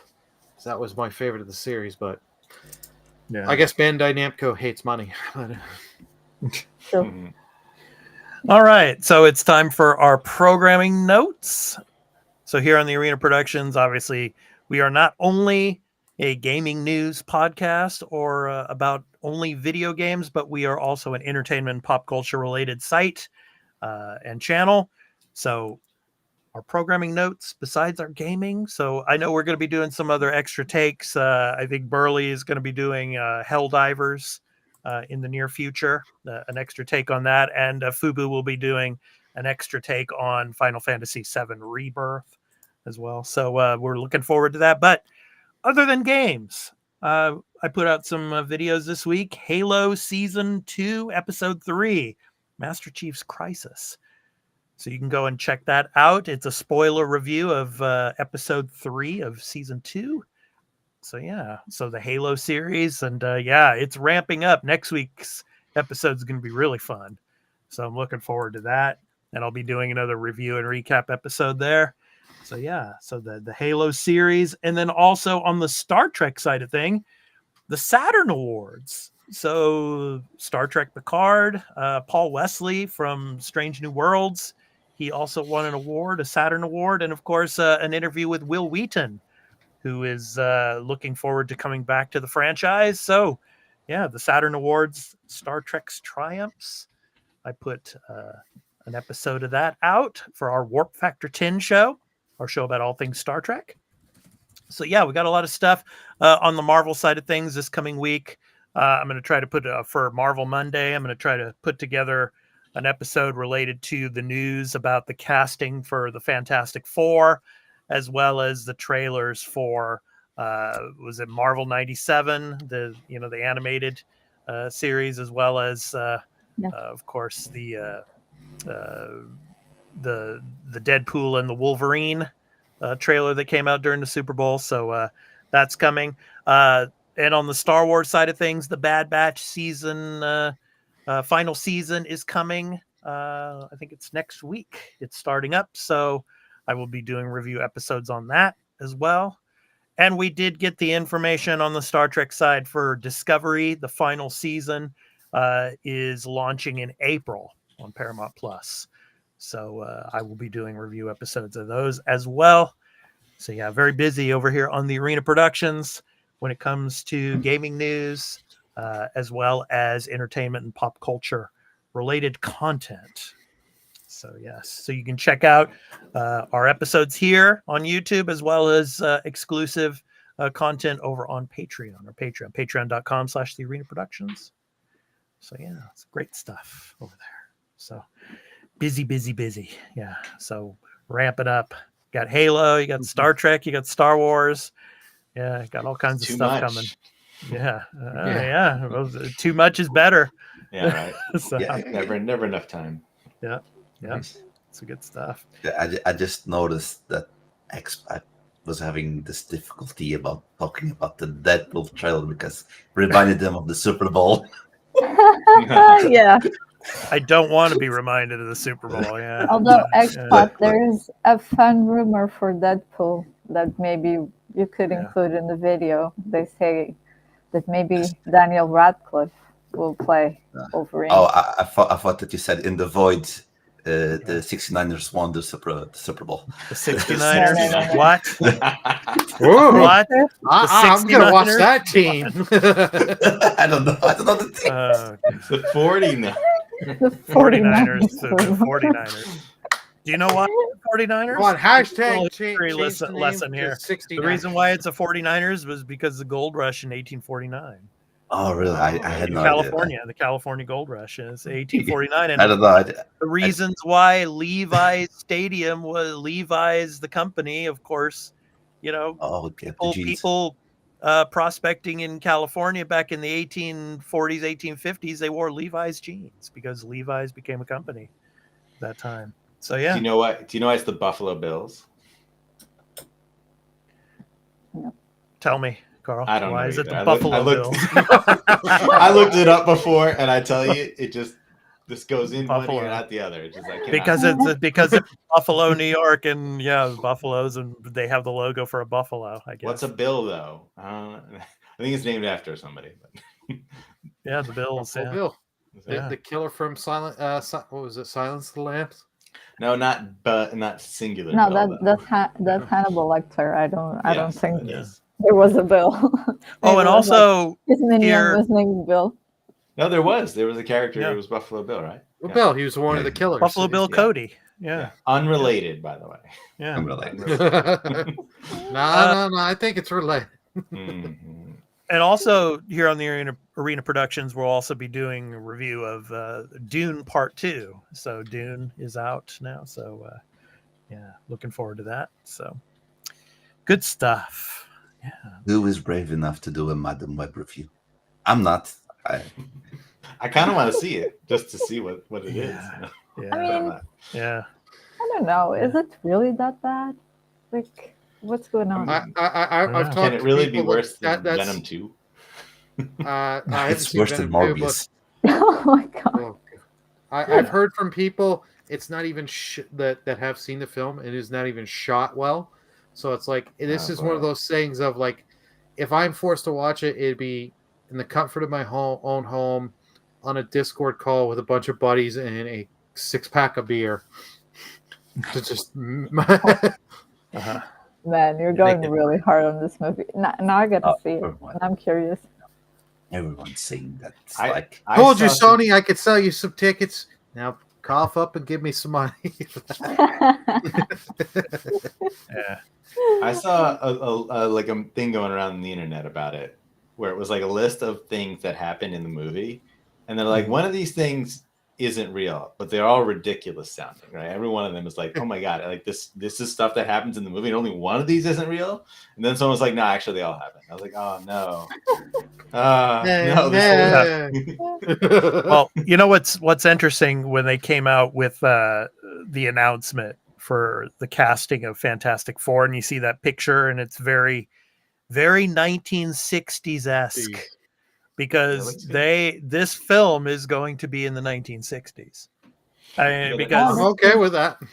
because obviously that obviously line in the other movie, in the Doctor Strange, right?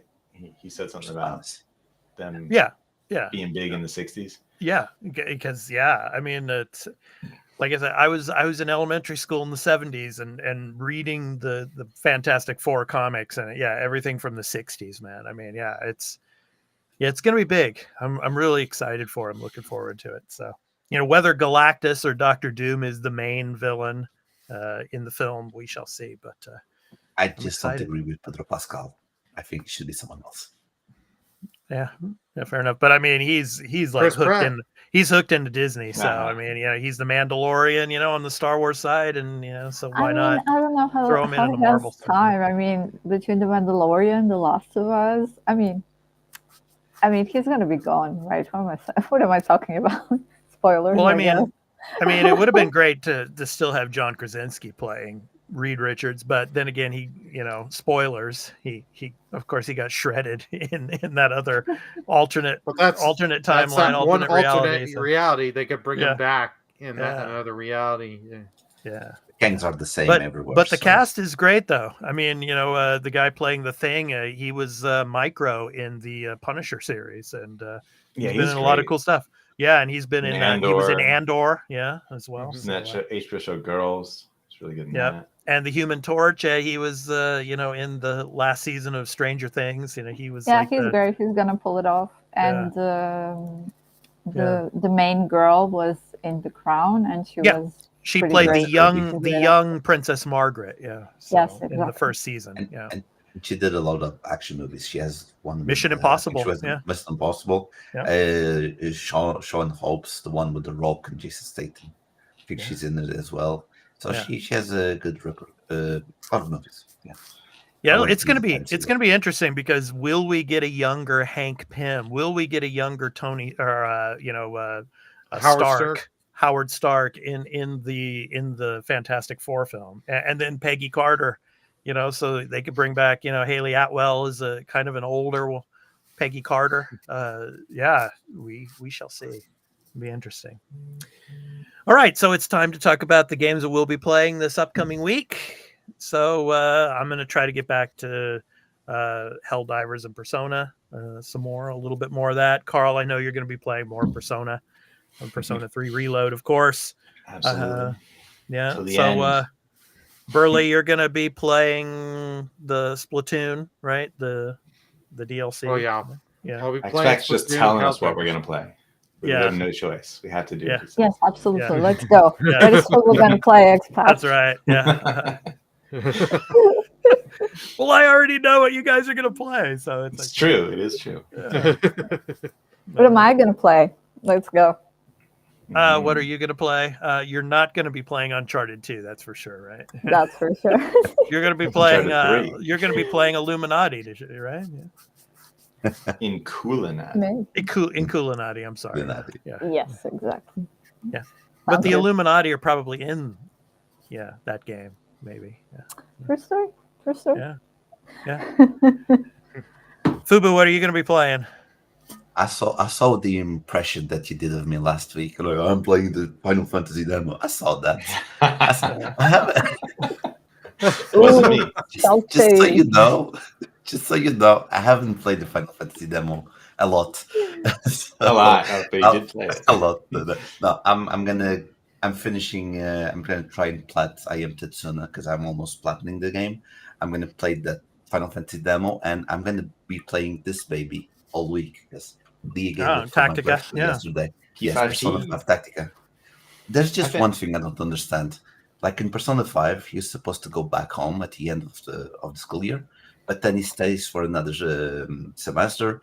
Then he stays for Strikers. Now he's staying for Tactica. When is that guy going home? Like, why doesn't he Never. go? Never. All this extra While he- stuff happens while he makes in money. this short little period between the end of that game and like before you get Yeah. Yeah. Like, like time is irrelevant when you're in the metaverse, whatever they call it. I think they call it that in this one. Yeah. yeah. So, Leah, yeah, I'm sorry. So, truly, what are you going to be playing this next week? I'm not sure. I'm divided, but I will give a suggestion for our gamer friends that have like an hour to spare. And I would say it would be really interesting to see Grounded 2, the making of The Last of Us Part 2. It's a documentary done by Naughty Dog. And if you kind of want to look into the game development, how it was for them with COVID, with the leaks, they address crunch in the industry. And I think it's a very interesting look into what is their biggest game and kind of the impact it has on the developers.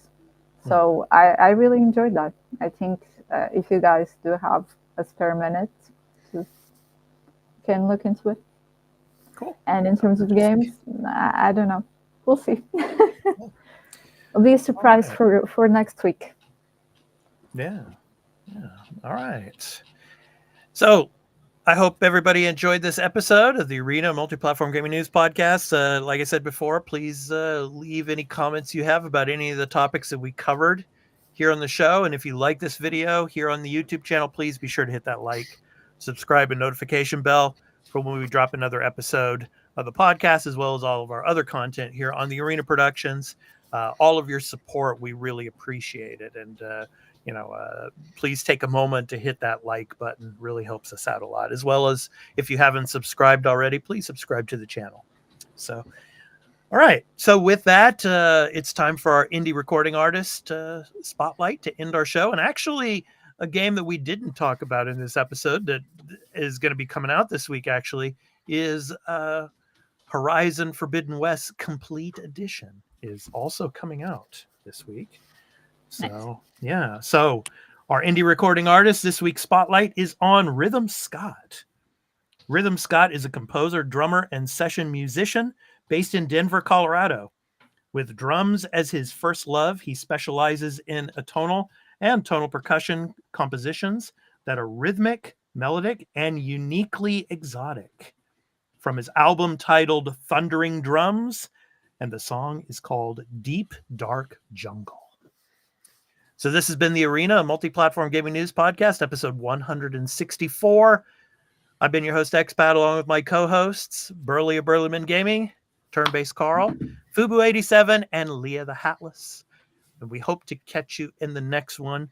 So have a great week of gaming and enjoy the outro with Horizon Forbidden West Complete Edition.